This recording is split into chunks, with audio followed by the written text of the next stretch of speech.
Check, check, check. We are live. Chris Jenkins, credentialed member of the media, here live for our pregame show. We had a few challenges in getting here today. My man Rashad cursed the traffic. Look who it is. So we were a little bit late, but we have Rashad from Panther Nation Podcast joining us. And we're just going to let the band go by for a second because we can't hear much at all while the band is going by. What's good, everybody?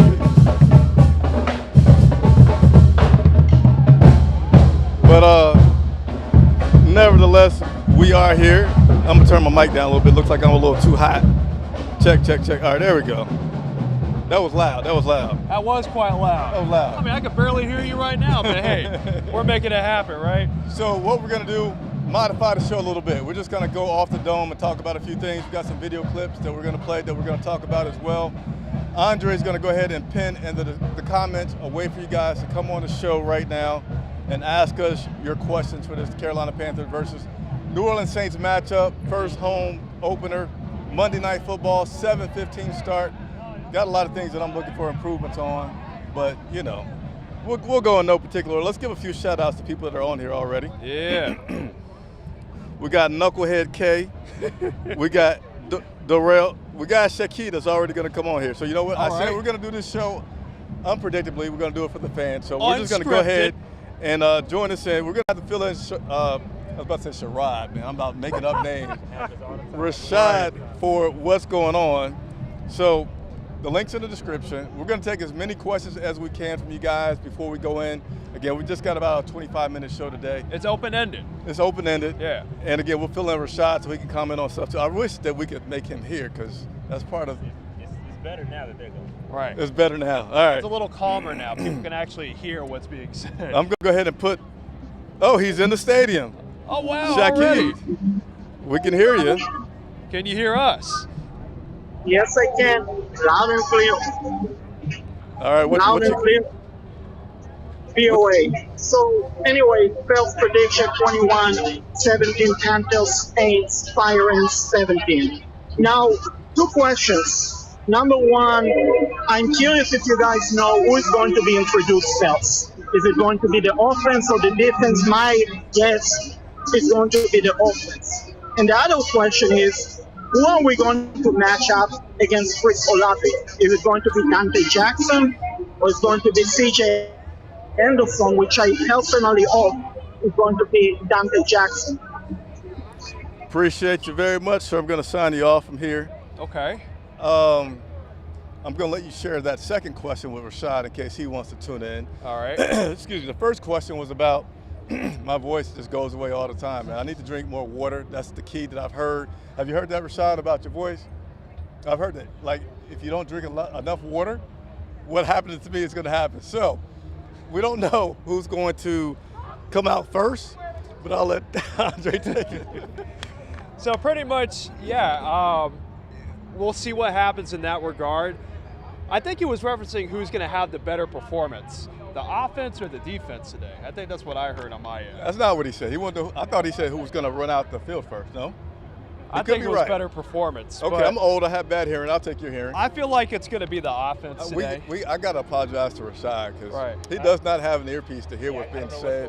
So we're going to fill you in on the second I question. promise everybody that's watching, we love Panther Nation Podcast. I did not plan to do my man like this. I got half the equipment here for him, but I don't have it all. But next time, who's the next home game? Minnesota, it's right? 2 weeks away, all right? 2 Minnesota. weeks, yeah. I promise you, Minnesota, he will have his earpiece. He already has security standing behind the camera that you guys can't see. So we got to make sure that, he's holding it down behind us here, watching the cameras. But go ahead. Yeah, so pretty much, yeah, I think it's going to be the offense that performs better today. You know, in the first half of last week's game, you know, they had a pretty scripted kind of affair about what they were going to do, moving the ball down the field. But I feel like they have more to prove today than the defensive side of things because we all know that Bryce Young, you know, he had a serviceable performance to start out, but we're still seeking for more, right? You know, we're still waiting to see why Carolina decided to bring him in here, number one. And I feel like we're going to see more opportunities today to see the offense unload and kind of go a little bit unscripted like what we're doing right now here on today's show. Just let Bryce Young and the offense loose, and I feel like if they play with a little bit of freedom today, that's going to be the group that you're going to see the more noticeable improvement compared to last week. And what was that question that he asked about a matchup, I think? So the second question is going to be in regards to who's going to be going the matchup against Chris Olave. Is it going to be C.J. Henderson? Is it going to be Troy Hill, Dante Jackson? Who do you feel is going to be that guy that's going to fill that void there? Yeah. Go for it, man. Yeah, so I think I think Dante Jackson is going to be the better alternative there. It's going to be a tough matchup. Olave is not a game. I do like Troy Hill as well. I don't know that he'll see the field as much as Dante, so I think Dante Jackson would be the ideal choice. A little twitchier, I think that plays to Dante's strengths. So I want to see, if it's me and I'm the defensive coordinator, I'm lining up Dante Jackson on Olave, letting him shadow, and I'm also lining up C.J. Henderson on Michael Thomas. I think that's a better matchup. I don't want to see C.J. Henderson chasing down, and I'm a C.J. Henderson fan, don't get me wrong. I'm still got C.J. Henderson tickets for sale if y'all want them. But C.J. Henderson, I want to see him lined up on Michael Thomas, not Chris Olave. All right, and speaking of C.J. Henderson, my coworker here had me in the locker room asking wrong questions, but I found out it was my fault, so I won't say that he did that. He said without, but I read it as with when I was asking C.J. Henderson a few questions. And I'll make sure I'll spell it out for you next time. Please do. Just to be on the safe side. But we're going to play some clips. Andre wanted me to talk to C.J. Henderson about this matchup this week and how he was preparing for it and a few other things. So I'm going to go ahead and play that for you right now. The same way I prepare each and every week. Following my plan, following my preparation on how I get ready for each and every other team. What do Michael Thomas and Chris Olave do so well that makes it difficult to prepare for those guys? Michael's a very good on contested catches, and 12 is an explosive weapon that they have. So that's what separates them, from the rest. All right, and then lastly, what specifically have you learned so far from this coaching staff that has helped you improve your game as a player? Definitely the smarts. They taught us, situational awareness stuff and how to translate their calls into our play, depending on situations. How do you make this week a normal week, even though it's not normal for you? Just following my preparation, not changing anything, not trying to do too much or too less, just sticking to my plan and going with that. All right, so that was C.J. Henderson there talking about the Saints offense and all the unique challenges that they present to the table. Derek Carr, for one, he's a solid guy, and that's somebody that they're going to have to prepare for tonight. He's somebody who has the ability to extend the field when needed, and he's got weapons to throw to. Michael Thomas, who's been in and out of the lineup the past couple of seasons, he's finally healthy. Chris Olave, his second season, full season in the NFL. So it'll be interesting to see, without J.C. Horn, how does this secondary align and reassert themselves in terms of trying to, get this offense under control. They're not going to have Alvin Kamara tonight, so that's going to be something that they won't have to worry about, but there are other pieces that are going to be filling in for Alvin Kamara that they're going to have to be worried about tonight as well. Absolutely. Again, that link in the comments is pinned to the top. We want to hear from you guys. All three of us up here to interact with you guys, so please click on that link on your computer, laptop. You'll be able to come on the show, ask your questions. But Rashad, I want to hear from you. What do you think you're going to see out of Henderson tonight? CJ, so that's my guy. That's your guy for what reason? No, because I think he's talented. He gets a bad rap. I know he has not looked the greatest, and people have heard me talk about this at length. I just think with the amount of coaching staffs he had to play under, he just never got the chance to solidify himself. And I felt like this year's going to be the year for C.J. Henderson. Had a rough week last week. I will say with the Pitt's reception, he was in position. He has the skill. He just got to turn around, find the football. That's a totally different play had he looked for the football. So the skill set for C.J. Henderson is there. It's just got to come out. And I think he's on the way to doing that. I think tonight's going to be a good opportunity for him with J.C. Horn out. We knew that, right? I hate to say that, but J.C., I just found out he's about to play.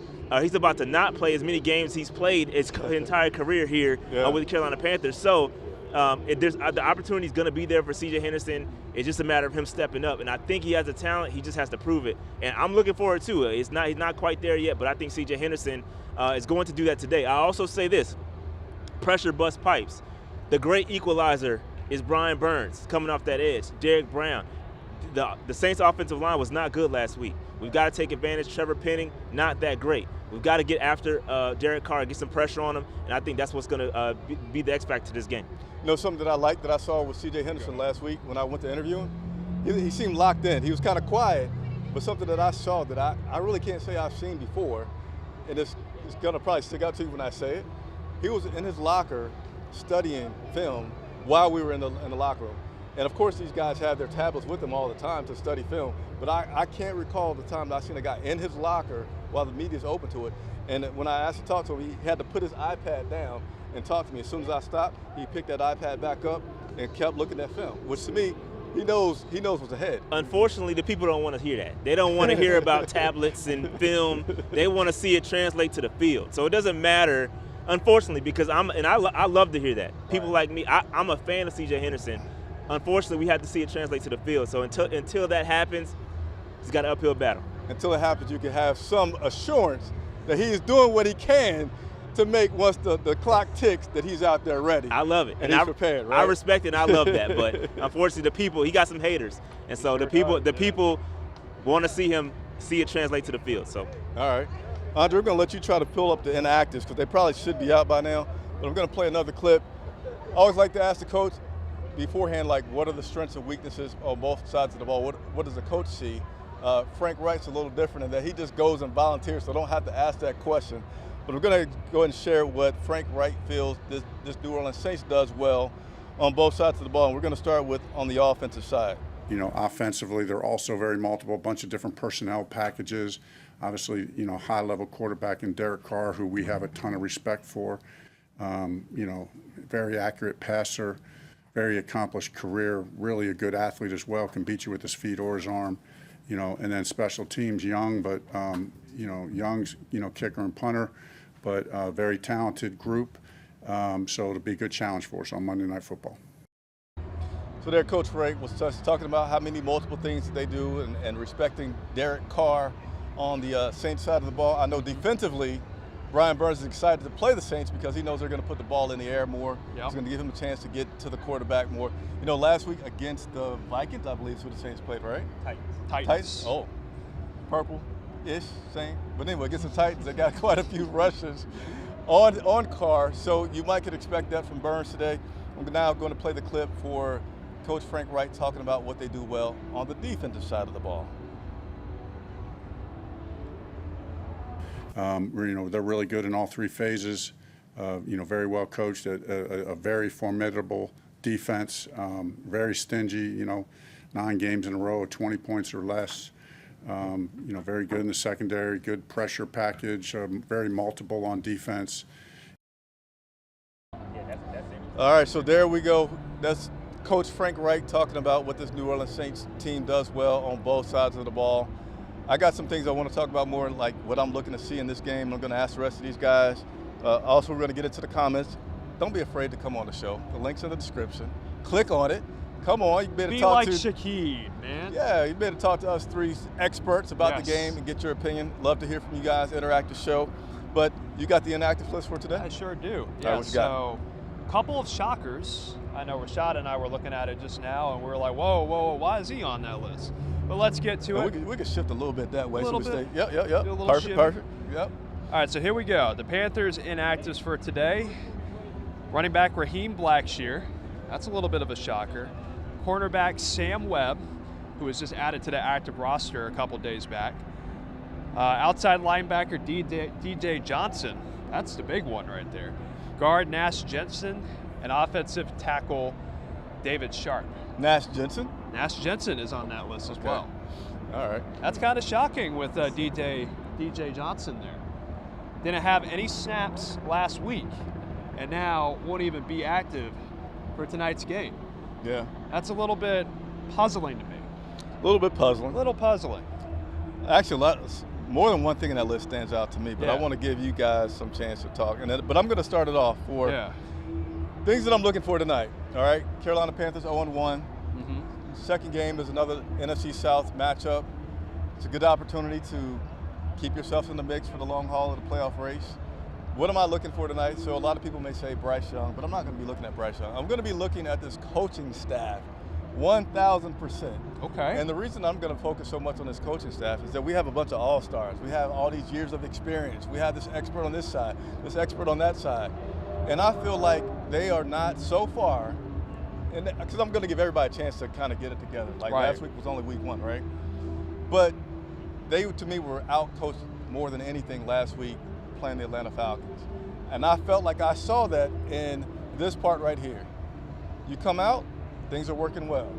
You're trying to get these little advantages to yourself, and you might have had them, right? And all preseason, I was critical of, like, Frank was trying to say, I'm going to hold back as much as I can. And I get it, to get a competitive advantage, because that can give you an advantage. Right. But he's like, I'm going to hold back so much that I'll take the blame for if things look a little vanilla or if our preseason's not as on point. And I said, man, I want to see these guys coaching as a unit, and like in the trenches, like with real stuff happening, because that's really where you get it from. And I want to give you guys enough time to talk as well, so I'll get to the point. Right. At halftime, they went in and said, you know what? Brian Burns is eating us alive. This is happening. And they made adjustments. They sure did, yeah. And they played completely different in that second half, and we did not have an answer for it at all. And I feel like we have things that we need to improve on. Everybody talks about separation of our wide receivers, and they did not get much separation. So could you do me a favor, great coaches, great staff? If you know that I'm slow, put me in a situation where I could still have the best chance to get the ball, right, where I don't have to rely on quickness or maybe excellent route running skills that I don't have. Put me in a better situation to succeed, because I am what I am, and you've been watching me for many months now. And why don't just put me out there where I'm going to be a victim of the fact that I can't get separation. Right. So I'm going to watch the coaching staff to see what changes they make, because we're not going to get a number 1 wide receiver at this point. You know, the season started. You're not going to get a free agent from somewhere that's just like there to be picked up. But that's what I'm going to be watching. I can talk more, but I'm talking too much. So I'll give it to you guys. I'll give it to you next. Okay. What you're watching for tonight? What am I watching for? I'm going to have to go with the offensive line. How do Cade Mays and Chandler Zavala hold down those 2 guard spots? Okay, I promise. Really quick interruption. Go ahead. And it irked the hell out of me. I knew that this Frank was going to Reich ruffle his still feathers. tries to. What's up, kids? What's up? What's good? You come on in for a second, man. I like your hairstyle. Come on in. Come on in, man. What you want to say, man? What's your name? Bryce and Burnett. Bryce? What you want to say, Bryce? On the news. Who you cheering for? Saints. Oh, you cheering for the Saints? All right, that's cool, man. Saints is good. Saints is good. What's your name? The Saints gonna win. The Saints gonna win. Saints gonna win. Who's your man on the Saints? Kamara. Kamara. He's not playing. So give me one other guy. Derek Carr. Thomas. Thomas. All right, appreciate you. We play for the Virginia Hellcats. Okay. The Virginia Hellcats. Go Virginia! Appreciate you guys, man. So, man, look at this suit coming by. But it bothered me. Right. And Rashad, I gotta hear you chime in on this. That he is still trying to get a competitive advantage. So much so that he's not willing to say where Cade Mays is starting and where Chandler Zavala is starting, as if that's going to make a difference, that this defense is going to say, you know what, we're stumped. We don't know how to stop the Panthers. We don't know where their stout offensive lineman is going to be, so I'm going to keep that close to the vest so we can win. Yeah, and I feel like it's interesting, because it's like, why focus are we on your scheme, man. Why are we so worried about who plays at what side? I mean, regardless of the fact, I mean, they're filling in for 2 starters. So, I mean, you want to have some continuity there, obviously. But at the same time, like, why do you want to keep that so close? It really doesn't make any sense, because you know that they're going to start regardless. So, but I really do want to see how they react in those positions. How do they handle the trenches? Because they did a good job in the first half of, keeping it cool. And then in the second half, they fell apart. But regardless, that's what I'm watching for today. Rashad, I'm going to turn it over to you. No. So same offensive line. Shout out to my man Carlo right here, Top Flight Security. He says He says Zavala starting at left guard. So Left guard. Breaking news. breaking news. Yeah. So We're gonna beat them now. They don't know where it's coming from. There you go. Yeah. Left guard, you said? Left guard. Oh, so we do a dive left. Yeah. We're gonna keep it real. Dive left. Maybe they're trying to protect Cade Mays because he didn't look the greatest in the preseason at right guard. So maybe they're trying to say, all right, we're going to put him at right guard. They won't go back and look at the film and look at him get exposed. I don't know. I'll trust the coaching staff on that. I don't think it makes that big of a difference, but hey. These guys are pros, right? That's why. They're elite football players, right? But that's also why we're behind these mics and not coaching. You know what I mean? So we got hopefully let's trust them, and hopefully whatever decision they make, it will roll with it. I don't know how much of a competitive advantage is going to I got one more pick on you. Yep. Like, okay, so I'm lining up. I'm like, oh, I can't push Cade. I can't push Coach. You gotta put me on the other side. I can't push this guy. I don't know. I'll roll what they say. But outside of that, I'm excited to see DJ Chark. I think DJ Chark is going to provide a little different spice to the offense. Going to be able to stretch the field, something that we did not do last week. That's why Jesse Bates was able to squat on those routes and get those 2 interceptions. There was nobody stretching the field, right? And so I think DJ Chark is going to hopefully loosen them up a little bit. Tough matchup because they do have a solid secondary, Lattimore and company. It's going to be tough. But that's what I'm looking for. This offense has to get some movement, sustain some drives. We don't want to get in a shootout with the Saints. I know I'm not a big Derek Carr guy, but he threw for 305 yards last week, and that's going up against, I would say, a decently tough Titans defense. I think we're a little bit better than them on paper, but we'll see. But offense has got to sustain some drives. We've got to move the football. We've got to be able to run the football. That's another thing I'm concerned about as well. The Saints, they stopped Derrick Henry, I think 55 yards rushing last week. Yep. That's pretty impressive. Dare I go out on a ledge and say that they have a better rushing attack than us, and they only put up 60 yards rushing, 50 yards rushing. And a different style, too, with Derrick Henry. Power runner. We don't have a power runner on this team. Exactly. So it's going to be interesting to see how we are able to run the football, because if we can't run the football, like Reich said last week, he doesn't want to throw the football 38, 40 times. And if you're going to do that if you cannot run the football. So we've got to be able to sustain on the ground and get some first downs, keep the chains moving. How you feel about either one of you? Bryce Young running just a little bit to help. If that run game is stifled by their Saints defense, are you okay with him not setting off to run, but only when he has to? I don't want him to be the main contributing force behind our rush attack. That's why you brought in Miles Sanders. He's going to be Bryce Young's security blanket. So it's a matter of making sure you have balance between him and Chuba Hubbard. But he only needs to run when he absolutely has to, because he needs to protect himself too. We don't need him doing everything for us. He needs to be a solid distributor of the football and be that point guard for our offense. We can't have him out there in the open field. It's just too risky in my eyes. I feel so bad that Rashad doesn't have a mic because he's want that mic. Yeah, I want to say something because I do think Bryce Young is best when he's able to create off platform, right? I think there's so much structure in the offense that it's kind of working against his skill set a little bit. I think he can create, and I'm not saying that he should go out there and do quarterback draws by any means, but him getting out of the pocket, scrambling around, creating those off platform, scramble drill, stuff like that. I think we need to see that from Bryce Young. Maybe not have so much structure in place. I get it. First couple of games, I completely understand it. But I think Bryce getting out, moving the pocket is definitely where he is great. Look at his college film. That's what he's great at. So I would like to see that a little bit more. I think that's what is going to scare away the Saints from pinning their ears back, which is what they did last week, or the Falcons did last week in the fourth quarter. Yeah. And I would say if we can't run early on and then we're going back to pass,